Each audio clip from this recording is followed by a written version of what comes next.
Welcome to Life Choices. Thank you for joining us again today. We have a guest for you that you're really going to enjoy this hour. His name is Bobby Wilson. Bobby, welcome. Well, thank you very much. Thanks for having me We're on. super glad that you're here. Oh, I'm super honored to be here. Bobby is an entertainer and has entertained all over the world practically. Yes. And right now, you're getting ready to do a charity thing for autism at the Italian American Club, aren't you? I am I'm working with Farlene Lewis and her mother, Michelle, which is the president of the Autism Society here in Las Vegas. And we're going to raise awareness and raising funding for autism on October the 18th, I believe, at the Italian American Club here in Las Vegas. But I want to add a little bit more. I'm more than an entertainer. I'm a recording artist. Oh, all right. Well, I knew that, but I didn't say it. I thought we were going to surprise them later. Oh, Okay, I go would like ahead. to put that out there first because I have music that, of course, I'm promoting. Well, we want people to Yeah. buy it, Yes, right? yes, So yes, it's we do. important to tell them. Yes. So what have you been recording lately? Well, I'm on a new label right now called DJ International Records out of Chicago, and it is a house label, if you know anything about house music. We have 2 songs coming out. The first one is on a compilation now called Jack Master 7, and it's a compilation album with 10 other artists. And my first song on that album is Are You Ready?, which is short for Are You Ready to Dance? Oh, I like it. Yes, so that's released September the 24th worldwide. Oh, wow. And then a few 6 to 8 weeks later, we released a second single on me called "Stand Up for Love." Ooh. Both of those songs were written during the COVID shutdown, and but we managed to record it and get it written, and I'm very excited. It's the newest project I have on the table. Oh, yeah, that's wonderful. Yes. That's wonderful.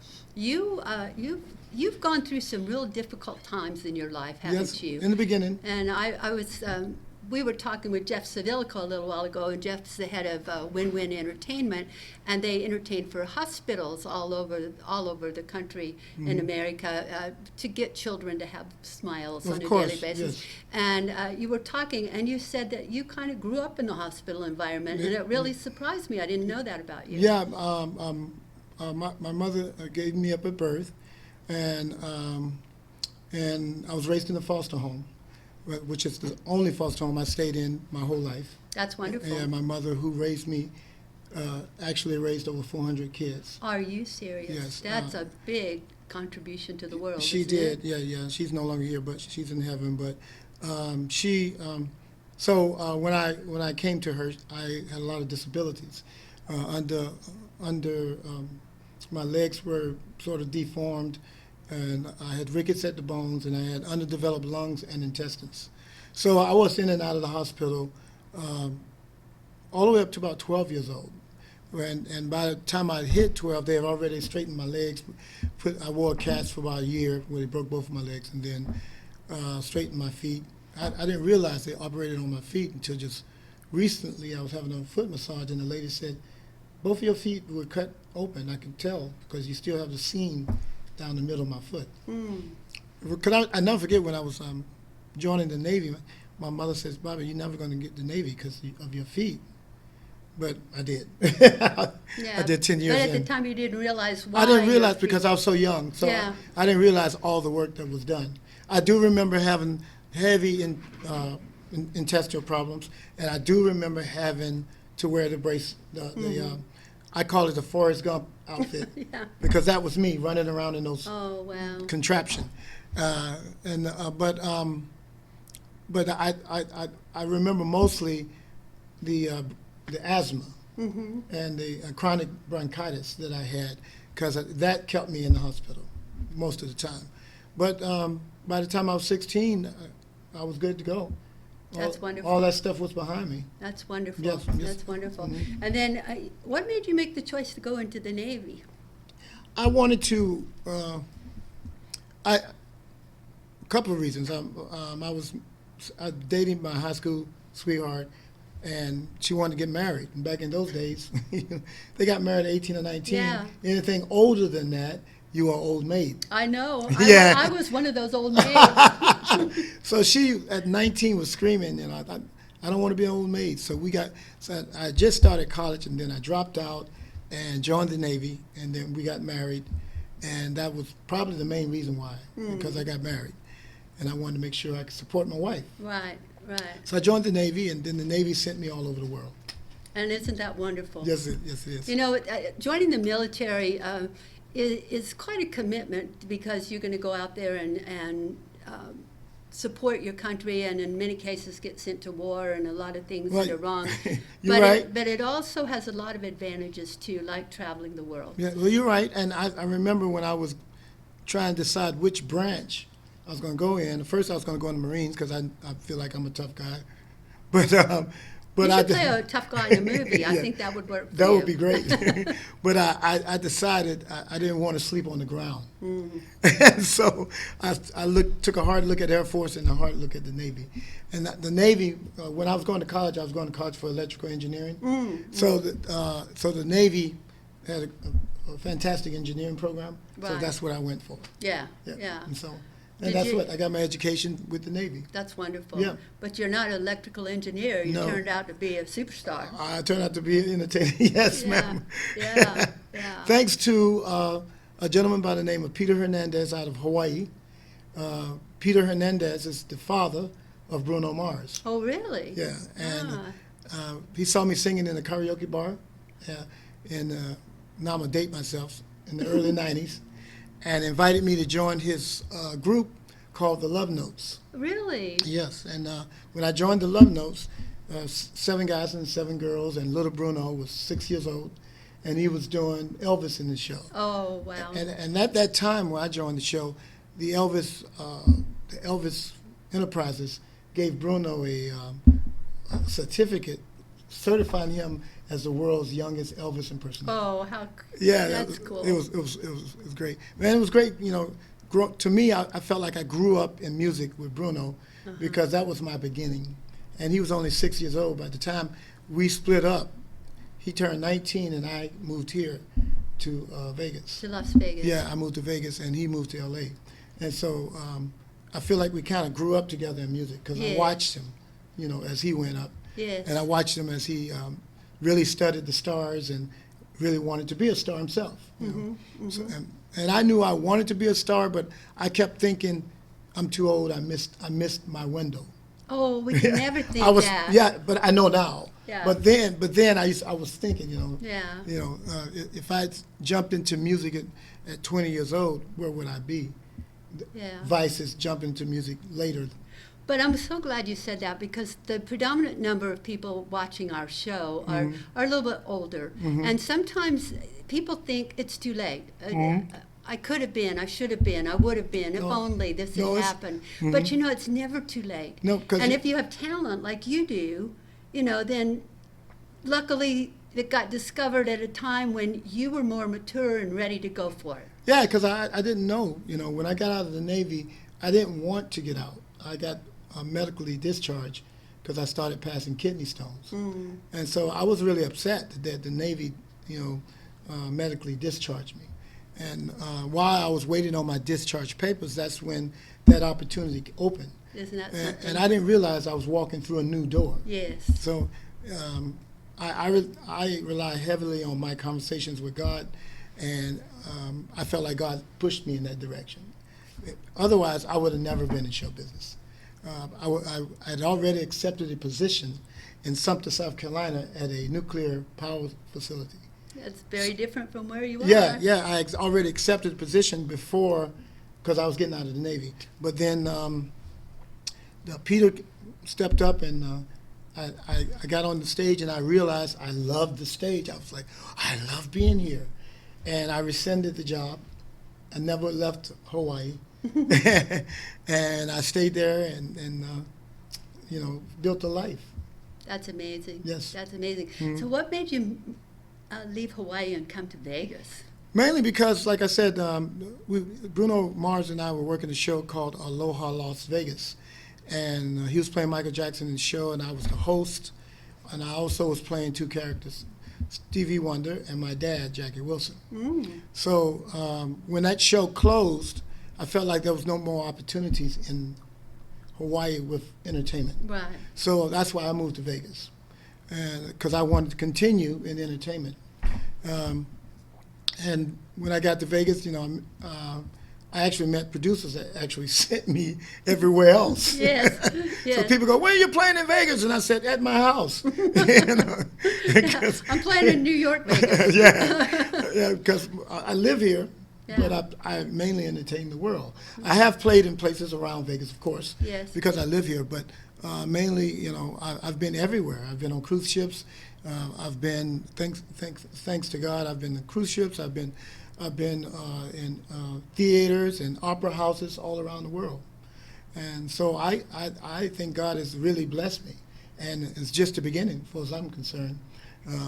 This is my second recording contract that I'm in. The first one was with Plateau Music out of Nashville. Right. And we did a 12 CD album. CDs, yeah. It was called It's About Time, which was one of my songs that I wrote. And became a big hit for me. That's wonderful. Yeah, it became a big hit for me, that album, because I had 4 top 10 hits in that album. That's amazing. Yeah. It was Yeah, very I good. mean, how many people have 4 top 10 in one album? Yeah. Exactly. Yeah, That's awesome. Now, did you write the songs that you've just now recorded? The ones I just recorded, yes. I wrote those together with one other person, and it's great. It's a great feeling, because after working in the business for a while, you learn to adapt, to write the songs, to pour your heart out. And when the opportunity came to me, it was during the COVID time, and it was during the I would say the nation being divided time. And so Stand Up for Love really for me was about a message, forget about everything else. Let's stand up for love. Right. Let's love one another. Yes. And that's what that song about. The second song, which actually turned out to be the first release, Are You Ready to Dance? And this is with DJ International Records out of Chicago.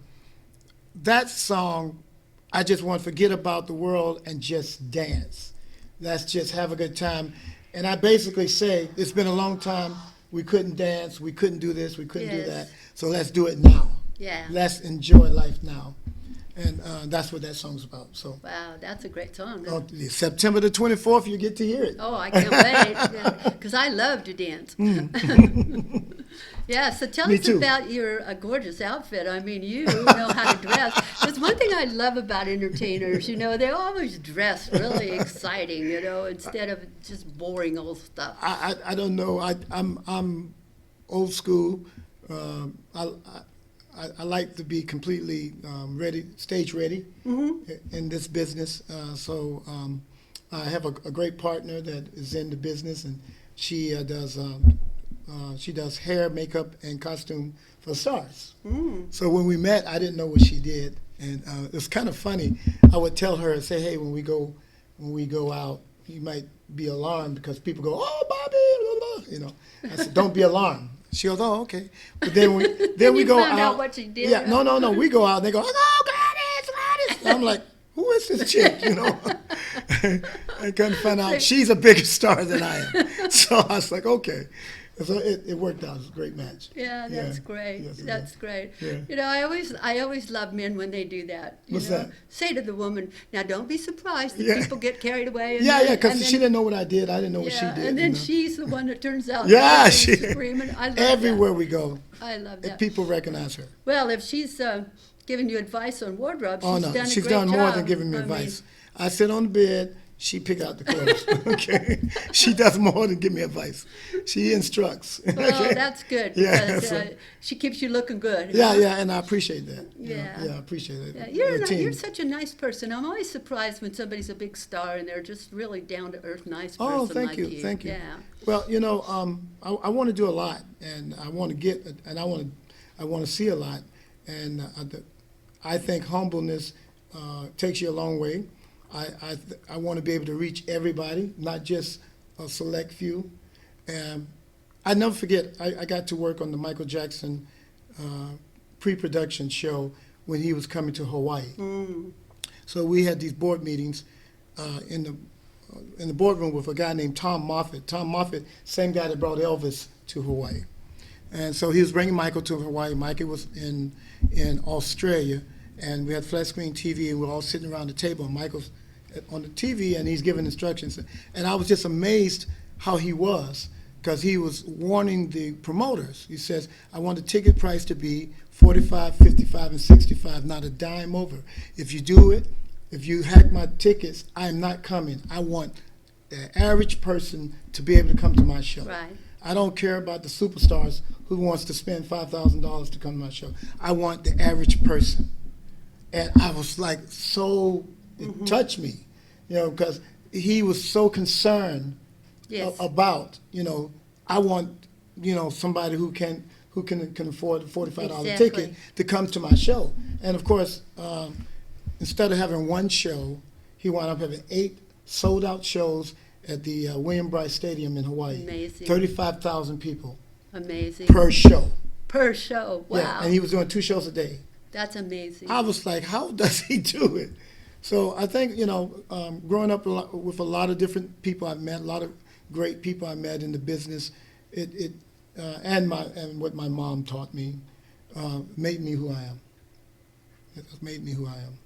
Well, and you have a very strong faith as well. Your faith in God is very, very strong. Yeah, I think a personal relationship with God will get you through a lot. I've been through a lot of ups and downs, challenges, and I've learned to just take my burdens, as they say, take your burdens to the Lord, leave them there. That's what I do.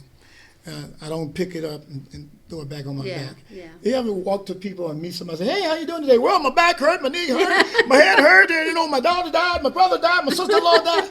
No. And you just want to get away from them. Yeah. So if you ask me, I'm saying I'm doing great, because all of that stuff I left there. Yeah. Let God handle that. Yeah. Let the dead bury the dead. Let God handle that. And so I don't have to carry that with me everywhere I go. And people carry their luggage with them everywhere they go. I know. All you got to do is talk to them. I know. And sometimes all you have to do is say is hi, and then wait 20 minutes. And sometimes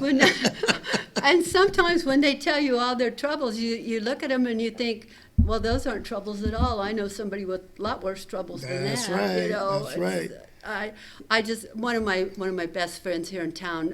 Her son was recently shot in a drive-by sort of situation and killed.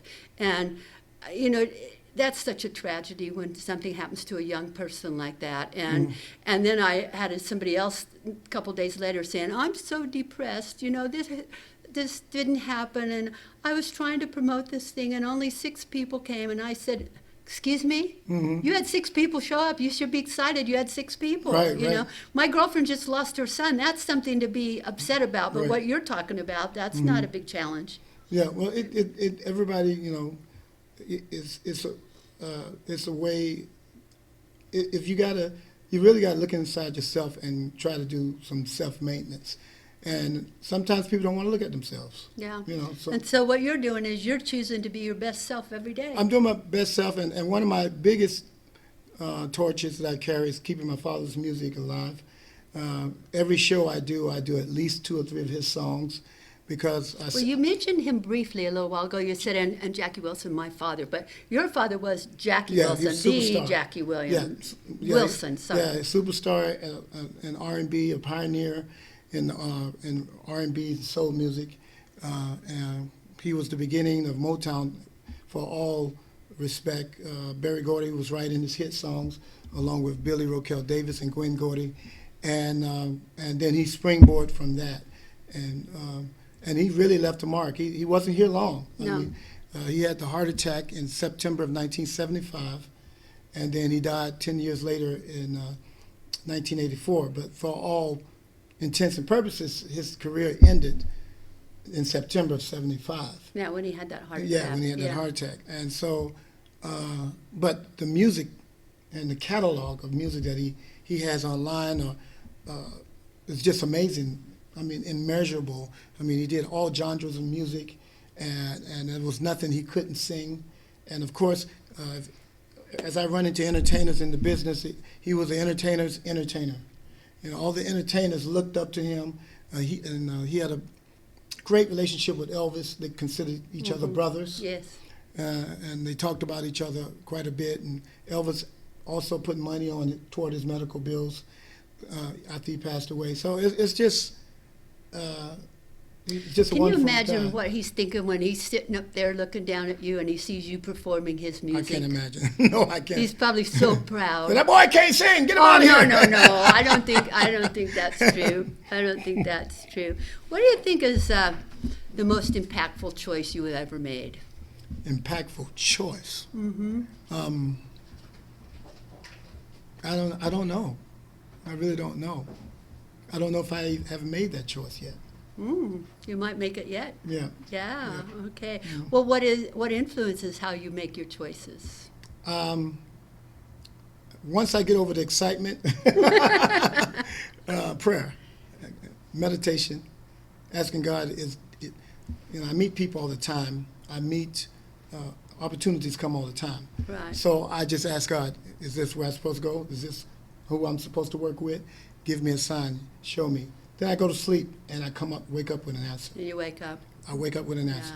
And then I stick to it. You know, I wonder if a lot of people believe that. You know, that we can ask God and we get the Well, answer. But I think we do. Well, let me tell you what one very common thing that's going on. The vaccination. When they first came out and wanted to get everybody vaccinations, of course, all kind of theories were going around online about this and that and other thing. And I really prayed and asked God, should I take the vaccination shot or not? I mean, what should I do? And because the VA called and says it's your choice. You don't have to take it, but we got it available. So I didn't know. And so I went to sleep, and I prayed on it, meditated on it for like a week. And I woke up at 3 o'clock in the morning, just out of a deep sleep, and I heard, you trusted me all through the Navy years, and you took all kind of shots from the Navy. Why don't you trust me now? And then I said, well, which shot? And he said, Pfizer. Wow. Because I asked. I just said, which shot? And then you listened. And then I went, and it's so funny. I went to the VA and I said, yeah, I'm here to get the shot. Okay. And they said, well, we're going to give you the Moderna, Yeah. whatever it is. And I said, no, I want the Pfizer. Oh, well, then you need to go to that hospital. And so I turned around and went to the hospital they directed me to, and I got fully vaccinated. And I'm very happy that I did. I think it was a good choice because I did test positive with COVID, and I did get sick, but it was short. I was like 3 or 4 days, and it was gone. And my doctor told me, he said, hey, had you not had that vaccination shot, You could have been. you would have really been in the bad. hospital because I got the Delta variant. So he said you would have been in hospital. He says because I had 1 day of feeling crazy, like I couldn't breathe, my head was killing me, a fever that I couldn't get down. I had 24-hour period of that. He says you had 1 day of that. All the patients that come to hospital have 3 weeks Yeah. of that. Right. And I was like, wow, I can't imagine. I don't even know how to explain how it felt. I mean, I was ready to check out. I said, okay, God, if it's time, take me now. I don't want to go through this pain. No, but he's got a lot of things for you to Yeah, do. Yeah. yeah. But so that's where all of my faith choices come from. Because when I was younger, I didn't think about anything. I just did it. But I paid the price for that. Yeah. Yeah. So now I ask first. Hey, is this person full of crap? You know, That's a good question. and usually it comes back quickly. Yeah, because you know we meet people All the every time. day that want something from us, and you know some Or of say them, they this, or say they that. Yeah, and I'm they- going to do this. I'm going to do that. and they seem like they have good intentions, but they don't always. What do you think is the most important choice a person makes in their life? Oh, it's a lot. I mean, the person you're going to marry, the house you're going to buy, the direction of work, the direction of. You got choices when you're sitting at a light and it's a person that's obviously like they're homeless with a sign. You had a choice right then when they said, "Am I going to get this guy $5 or not?" You know, choices come up every day, They do. all day long. They do. It never stops. So I don't know how to help anybody with that. I mean, I do know they say more money, more problems. Yeah. Yeah, but no money, you have problems too. Exactly. So I'd rather be the more money with more problems You than and me no both. money and more problems. So it's hard to say. I think you should write a book, More Money, More Problems. Yeah, I think it's been written already. And I'd be glad to have them, right? Yeah. Oh, goodness, that's interesting. But, you know, I believe that you either have fear or you have faith. If you have faith, you don't have to have the fear. But you got both. Yeah. You got both. People who are very strong in their faith have a lot of fears. Just talk to them. A lot of them hide behind their faith. To give up that fear is to have total trust that God is going to work it out. Yeah. Not too many people have total trust. I know. They say they do, but they really don't. And it's hard to do. I mean, I feel like this road that we're on called life is teaching us to tap into the spiritual world and lean on it more than we lean on the physical world. And if we do, it probably will help. I'm sure it'll help. But I mean, I'm watching the headlines every day. People are dying of drug overdose. People are killing themselves. People are letting the problems of the world overcome them. And so this is not an easy world to live in. No, it isn't. But I believe we have to be here. We're here by. I really believe we're here by our own choice. And so the decisions that we have to make on a daily basis. Some of them we think about. Some of them we don't. And usually pay a price one way or the other. Yes, Yeah. yes. I had cancer a few years back, and I kept asking God if I was making the right decision, and please send me a sign that I'm making the right decision, because I decided not to go with chemo and radiation, and I kept asking God to help me. And I kept thinking that he was going to send me a white dove or a rainbow or something as a sign. Well, he actually sent me a sign. I went into the restroom at a chiropractor's office, and there was a sign on the wall. What did the sign say? It said, "The power that made the body heals the body. It is the only way." Wow. Yeah. That's great. I ran out and I got this lady that was traveling with me. I said, "Come look at this sign. Come look at this sign." And she looked at it and she goes, "You know, Judy, I think you're the only person that God writes personal letters to." And it was amazing though. But, that's Because when I read the sign, I got this peace, this feeling like, okay, I'm making the Yeah. right decision. Yeah. You know, this naturopathic medicine is the right thing for me. Right. I'm not saying for everybody. I'm just saying. Well, I'm going For to me. embellish on your story. My mother that raised me, in her 60s, she was diagnosed with throat cancer, and they wanted to operate immediately. And she told the doctor, "No, nobody's cutting on me. Nobody's operating on me. No chemo. My life is in God's hands. Thank you, and I'm signing off on it." And she did. And then she went a step further and says, "And I'm signing that I do not want you to tell my kids." So we didn't know what was wrong with her. And we didn't find out till she passed away at 94 Wow. that she had throat cancer. And the doctor thought she should have been operated on 30 years ago.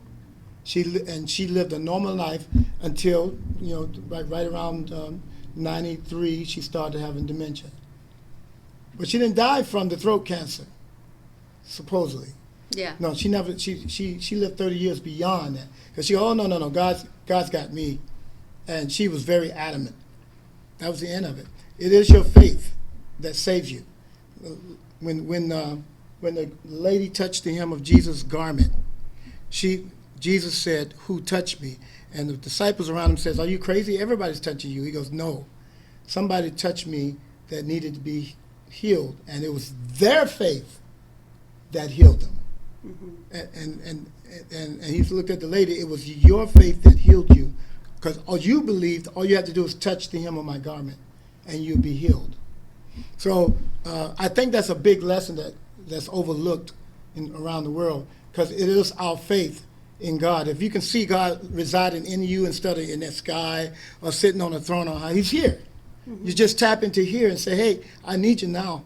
I need you now," and allow that to happen. I think you can get healed from anything and everything. I truly believe that. Well, you are a beautiful person. Oh, You just thank you. really So are are you. a beautiful person. And tell them again, you've got an event coming up at the Italian American Yes, Club. Fallon Lewis and myself, we are at the Italian American Club on October the 18th. We are raising money for autism, and we're going to have fun with a soulful show. Fallon is very famous for her tribute to Michael Jackson, and she's very good at it. As a matter of fact, she just won a competition down at the One on Michael's birthday. Wow. So, and I'll be doing all the great songs, Otis Redding, Sam Cooke, my dad's music, and my music as well. So come on down and have fun with us. I'm coming. It sounds like a great event. Yes. Now, so those are in New York and Philadelphia, Pennsylvania. I'm coming to Bristol. I'm coming to Staten Island. I'm coming to in October and November and December. Staten Island. I'm coming to Brooklyn, Queens. We have shows up and down the East Coast. So go on my website, Bobby Brooks Wilson, and hit tours, and you'll get the dates. BobbyBrooksWilson.com BobbyBrooksWilson.com. for Definitely. my calendar, my Good. show schedule. Thank you for sharing that. Yes. And thank you for being here. You're a great guest. I really enjoyed my conversation with you. Thank you. Thank you. All right. And thank you for joining us today. This has been a wonderful experience being with Bobby Wilson. He's a charming man and a great entertainer, so don't miss his show, okay?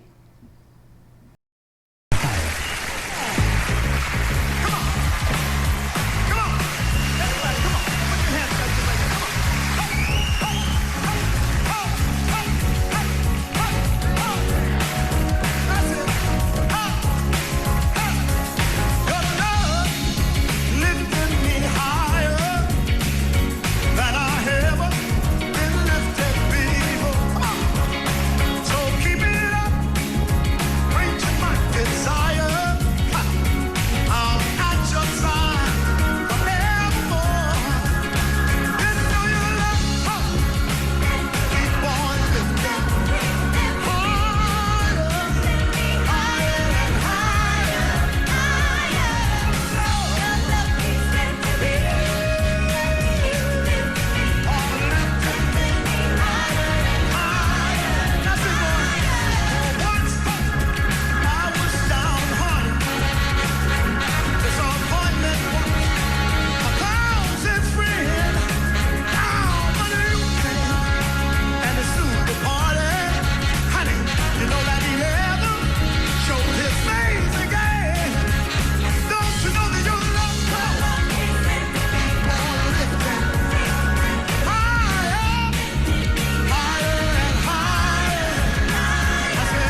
choices. They are the source of the success in our lives. When things happen to us, we can choose to believe they happened for a reason. We can discover opportunities in the most difficult experiences if we are willing to look for them. It is what we choose to think about each experience that determines how we respond to it. How we respond determines whether or not we find richer, more purposeful, more joyful lives. We are the only ones who can choose our attitudes and the principles that we live by. Choose well, my friends. Choose well.